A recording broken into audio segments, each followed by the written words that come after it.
আসসালামু আলাইকুম। বগুড়ায় চীন বাংলাদেশ যৌথ ড্রোন কারখানা নির্মাণে চুক্তি স্বাক্ষর আজ। মিরসরাইয়ে ভারতকে দেয়া অর্থনৈতিক জোন বাতিল করে সমরাস্ত্র নির্মাণ পার্ক ঘোষণা বাংলাদেশের।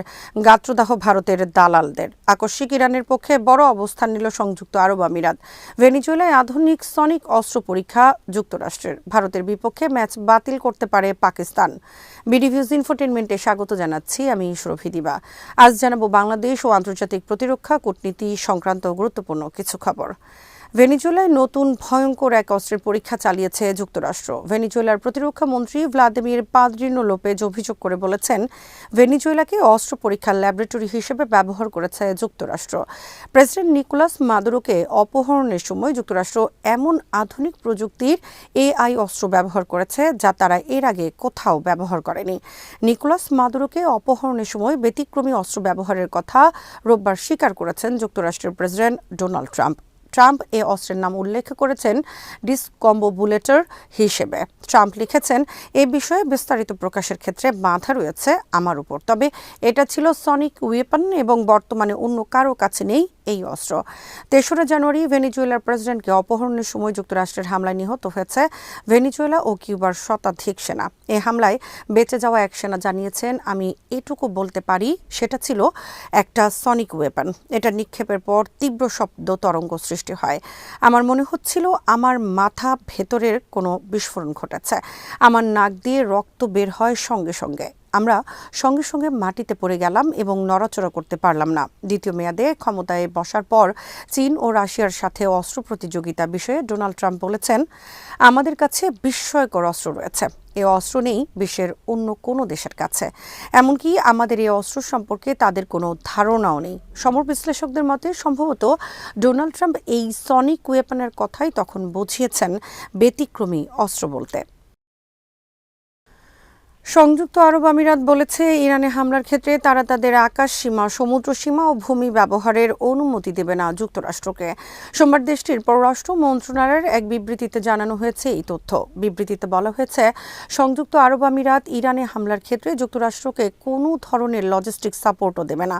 সংযুক্ত আরব আমিরাত মনে করে আলোচনার মাধ্যমে সমস্যার সমাধান সম্ভব। সংযুক্ত আরব আমিরাত ইরানের সার্বভৌমত্ব এবং আন্তর্জাতিক আইনের প্রতি শ্রদ্ধাশীল। এর আগে সৌদি আরবও একই সিদ্ধান্ত নিয়েছে। সংযুক্ত আরব আমিরাতের রাজধানী আবুধাবির কাছে রয়েছে যুক্তরাষ্ট্রের শক্তিশালী বিমান ঘাঁটি। এখানে মোতায়েন রয়েছে যুক্তরাষ্ট্রের ৫,০০০ সেনা, শক্তিশালী যুদ্ধবিমান, এয়ার ডিফেন্স সিস্টেম ও নজরদারি ব্যবস্থা। এছাড়া দেশটির জাবেল আলী নৌবন্দরও ব্যবহার করে যুক্তরাষ্ট্র। সংযুক্ত আরব আমিরাত ইসরায়েলকে স্বীকৃতি দিয়েছে এবং যুক্তরাষ্ট্রের পদলেহী একটি দেশ। বর্তমানে ইয়েমেন সহ আন্তর্জাতিক বিভিন্ন ইস্যুতে সৌদি আরবের সাথে চরম বিরোধ চলছে সংযুক্ত আরব আমিরাতের। সৌদি আরব সংযুক্ত আরব আমিরাতকে মধ্যপ্রাচ্যে ইসরায়েলের চর ও ট্রোজান হর্স ভাইরাসের সাথে তুলনা করেছে সম্প্রতি। সৌদি পাকিস্তান প্রতিরক্ষা জোটের বিরুদ্ধে গিয়ে সম্প্রতি ভারতের সাথে প্রতিরক্ষা চুক্তির আগ্রহপত্রে স্বাক্ষর করেছেন দেশটির প্রেসিডেন্ট শেখ মোহাম্মদ বিন জায়েদ আল নাহিয়ান। এ অবস্থায় আকস্মিক ইরান ইস্যুতে দেশটির এ ধরনের অবস্থানে বিস্মিত অনেক বিশ্লেষক। এদিকে সোমবার মধ্যপ্রাচ্যে পৌঁছেছে যুক্তরাষ্ট্রের বিমানবাহী রণতরী আব্রাহাম লিঙ্কনের নেতৃত্বে শক্তিশালী একটি ক্যারিয়ার স্ট্রাইক গ্রুপ। এ নিয়ে নতুন করে উত্তেজনা ছড়িয়ে পড়েছে মধ্যপ্রাচ্যে। অনেক বিশ্লেষকের মতে যুক্তরাষ্ট্র ইসরায়েল আকস্মিক হামলা চালিয়ে বসতে পারে ইরানে। বাংলাদেশ ভারত ক্রিকেট সহ বিভিন্ন ইস্যুতে চলমান উত্তেজনা সোমবার নতুন মোড় নিয়েছে। পাকিস্তানের ক্রিকেট বোর্ডের চেয়ারম্যান মহসিন নাকভি সোমবার বৈঠক করেছেন পাকিস্তানের প্রধানমন্ত্রী শাহবাজ শরীফের সঙ্গে। সেখানে তিনি আধা ঘণ্টাব্যাপী একান্ত বৈঠকে শাহবাজ শরীফকে অবহিত করেছেন বাংলাদেশ ঘিরে টি-20 বিশ্বকাপ ক্রিকেটের সার্বিক পরিস্থিতি। বৈঠকের পর সামাজিক যোগাযোগ মাধ্যমে দেয়া এক পোস্টে মহসিন নাকভি বলেছেন, প্রধানমন্ত্রীর সাথে তার ফলপ্রসূ আলোচনা হয়েছে। বাংলাদেশ ইস্যুতে পাকিস্তানও বিশ্বকাপ বয়কট করবে কিনা শুক্রবার সরকার সে বিষয়ে সিদ্ধান্ত জানাতে পারে। এর আগে মহসিন নাকভি বলেছেন, বাংলাদেশের বিরুদ্ধে ভারত নিয়ন্ত্রিত আইসিসির অবিচারের প্রতিবাদে পাকিস্তানও খেলা বর্জন করতে পারে, তবে এ বিষয়ে সিদ্ধান্ত নেবে সরকার। মহসিন নাকভির এ হুমকির পর ভারত নিয়ন্ত্রিত তথাকথিত আন্তর্জাতিক ক্রিকেট সংস্থা আইসিসি কঠোর হুমকি দিয়েছে পাকিস্তানের বিরুদ্ধে।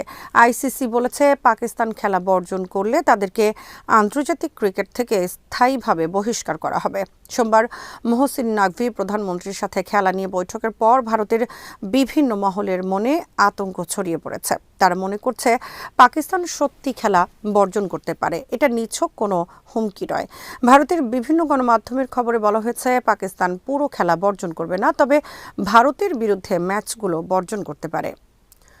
চট্টগ্রামের মিরসরাইয়ে ভারতের অর্থনৈতিক অঞ্চল প্রতিষ্ঠার জন্য জমি বরাদ্দ বাতিল করেছে সরকার। বর্তমানে সেখানে বাংলাদেশ প্রতিষ্ঠা করবে ডিফেন্স ইন্ডাস্ট্রিয়াল জোন বা প্রতিরক্ষা শিল্প পার্ক। সোমবার বাংলাদেশ বিনিয়োগ বোর্ডের চেয়ারম্যান চৌধুরী আশিক বিন হারুন এই ঘোষণা দেন। প্রধান উপদেষ্টা প্রফেসর ডক্টর মোহাম্মদ ইউনূসের সভাপতিত্বে অনুষ্ঠিত বৈঠকে নেওয়া হয়েছে এমন সিদ্ধান্ত। চৌধুরী আশিক সরকারের এই সিদ্ধান্ত সাংবাদিকদের আনুষ্ঠানিকভাবে জানানোর পর ব্যাপক গাত্রদাহ শুরু হয়েছে ভারতের দালাল শ্রেণীর মধ্যে। বিবিসি বাংলা সহ ভারতের বিভিন্ন দালাল গণমাধ্যমের খবরে শিরোনাম করা হয়েছে মিরসরাইয়ে ভারতীয় অর্থনৈতিক অঞ্চলের জায়গায় বাংলাদেশ স্থাপন করবে প্রতিরক্ষা শিল্প পার্ক। ভারতের দালাল সব গণমাধ্যমের খবরে অর্থনৈতিক অঞ্চলটিকে ভারতের জায়গা হিসেবে উল্লেখ করেছে। তারা এমনভাবে খবরটি পরিবেশন করেছে মনে হয় যেন জায়গাটি ছিল ভারতের, অথচ এলাকাটি বাংলাদেশের এবং বাংলাদেশ ভারতকে সেখানে অর্থনৈতিক অঞ্চল প্রতিষ্ঠার অনুমতি দিয়েছিল। বর্তমান সরকার ভারতের সঙ্গে এ বিষয়ে চুক্তি বাতিলের পর ভারতের বিভিন্ন গণমাধ্যমেও বাংলাদেশের প্রতি বিদ্বেষমূলক খবর প্রচার করেছে। মিরসরাই কৌশলগতভাবে বাংলাদেশের খুবই গুরুত্বপূর্ণ একটি উপজেলা। মিরসরাইয়ের দক্ষিণে বঙ্গোপসাগর এবং উত্তরে অল্প দূরে ভারতের ত্রিপুরা রাজ্য। গোটা চট্টগ্রাম বিভাগ বাংলাদেশের মূল খণ্ডের সাথে যুক্ত। যে কয়টি এলাকার মাধ্যমে তার মধ্যে গুরুত্বপূর্ণ একটি উপজেলা হল মিরসরাই। ভারতের সেবাদাসী হাসিনা সরকার ভারতকে খুশি করার জন্য কৌশলগত এ ধরনের একটি এলাকা ভারতের হাতে তুলে দিয়েছিল অর্থনৈতিক অঞ্চল প্রতিষ্ঠার জন্য। মাফিয়া শাসক হাসিনার পতনের পর বাংলাদেশ ভারত সৃষ্ট উত্তেজনায় ভারতের সন্ত্রাসবাদী হিন্দু নেতৃবৃন্দ হুমকি দিয়েছে বৃহত্তর চট্টগ্রামকে বাংলাদেশের মূল ভূখণ্ড থেকে বিচ্ছিন্ন করার। এর প্রেক্ষিতে নতুন করে আলোচনায় আসে মিরসরাই সহ এই অঞ্চলের কৌশলগত গুরুত্বের বিষয়। সমর বিশ্লেষকদের মতে অর্থনৈতিক অঞ্চলের নাম করে ভারত সহজেই সমুদ্রপথে সেখানে গোপনে অস্ত্র জমা করতে পারে। ফলে ভবিষ্যতে বাংলাদেশে ভারতের সম্ভাব্য আগ্রাসনের ক্ষেত্রে মিরসরাইয়ের অর্থনৈতিক অঞ্চলকে একটি সামরিক ঘাঁটি হিসেবে ব্যবহার করতে পারে ভারত। সে কারণে হাসিনা সরকারের পতনের পর বিভিন্ন মহল থেকে জোর দাবি ওঠে মিরসরাইয়ে ভারতকে দেয়া অর্থনৈতিক অঞ্চল বরাদ্দ বাতিলের। এ প্রেক্ষিতে সরকার মিরসরাইয়ে ভারতকে অর্থনৈতিক জোন প্রতিষ্ঠার জন্য জমির বরাদ্দ বাতিল করেছে। সেখানে এখন ৮ শতাধিক একর জমির উপর প্রতিষ্ঠা করা হবে ডিফেন্স ইন্ডাস্ট্রিয়াল জোন বা সমরাস্ত্র নির্মাণ এলাকা। এর ফলে সেখানে দেশের এবং বিদেশের বিভিন্ন প্রতিষ্ঠান স্থাপন করতে পারবে সমরাস্ত্র নির্মাণ কারখানা। ইতোমধ্যে বাংলাদেশে যৌথ সমরাস্ত্র কারখানা নির্মাণে গভীর আগ্রহ প্রকাশ করেছে তুরস্ক, চীন, পাকিস্তান সহ অনেক দেশ। বগুড়ায় চীন বাংলাদেশ যৌথ উদ্যোগে স্থাপিত হতে যাচ্ছে সামরিক ড্রোন নির্মাণ কারখানা। বাংলাদেশ সেনাবাহিনীর জনসংযোগ বিভাগ ISPR সোমবার এক সংবাদ বিজ্ঞপ্তিতে জানিয়েছে এই তথ্য। এতে বলা হয় বগুড়ায় সামরিক ড্রোন কারখানা স্থাপন ও চীনা ড্রোন প্রযুক্তি বাংলাদেশের কাছে হস্তান্তর বিষয়ে সরকার টু সরকার একটি চুক্তি স্বাক্ষরিত হবে মঙ্গলবার। ঢাকা সেনানিবাসের এনেক্স ভবনে এই চুক্তি স্বাক্ষরিত হওয়ার কথা রয়েছে। প্রকাশিত খবরে বলা হয়েছে বগুড়ায় ড্রোন ফ্যাক্টরি নির্মাণের লক্ষ্যে ইতোমধ্যে বাংলাদেশ সরকার ৬০৮ কোটি টাকা বরাদ্দ দিয়েছে। চুক্তি অনুযায়ী চীনা রাষ্ট্রায়ত্ত প্রতিরক্ষা নির্মাণ শিল্প প্রতিষ্ঠান China electronics technology group corporation বাংলাদেশকে তাদের ড্রোন নির্মাণ প্রযুক্তি হস্তান্তর করবে এবং বাংলাদেশকে সামরিক ড্রোন নির্মাণে সহায়তা করবে। এর ফলে বাংলাদেশ বিমান বাহিনী সামরিক ড্রোন নির্মাণ, সংযোজন ও রক্ষণাবেক্ষণে দ্রুত সক্ষমতা অর্জন করতে পারবে। এ ধরনের প্রকল্পের মাধ্যমে সমরাস্ত্র ক্ষেত্রে ধীরে ধীরে বাংলাদেশ বের হয়ে আসতে পারবে আমদানি নির্ভরতা থেকে। প্রকাশিত তথ্য অনুসারে চলতি বছর ডিসেম্বর মাসেই শেষ হতে পারে ড্রোন কারখানা নির্মাণের কাজ। তবে বিশেষজ্ঞদের মতে বিদেশ থেকে প্রযুক্তি আমদানির পরিবর্তে বাংলাদেশের তরুণ মেধাবীদের সুযোগ দিলে তারাও শক্তিশালী ড্রোন বিমান, যুদ্ধ বিমান, মিসাইল সহ আধুনিক অনেক সমরাস্ত্র প্রযুক্তি উদ্ভাবনে সক্ষম হবে। চীন, তুরস্ক সহ একালের অনেক দেশ এক্ষেত্রে নজির স্থাপন করেছে বিশ্বে। দেশীয় মেধাবী তরুণদের মাধ্যমে আধুনিক অস্ত্র প্রযুক্তি নির্মাণের ক্ষেত্রে প্রয়োজন রাষ্ট্রীয় উদ্যোগ। রাষ্ট্র উদ্যোগ নিলে দেশের মেধাবী তরুণরাই বাংলাদেশের প্রয়োজনীয় সব ধরনের আধুনিক সমরাস্ত্র উদ্ভাবন ও নির্মাণে নেতৃত্ব দিতে পারবে এবং এতে রক্ষা পাবে দেশের বিপুল পরিমাণ অর্থ। আজ এখানেই শেষ করছি। সমরাস্ত্র প্রতিরক্ষা কূটনীতির নানা তথ্য জানতে চোখ রাখুন বিডি ভিউজ ইনফোটেইনমেন্টে। চ্যানেলটি ভালো লাগলে সাবস্ক্রাইব করুন, সংযুক্ত থাকুন আমাদের ফেসবুক পেজে। আল্লাহ হাফেজ।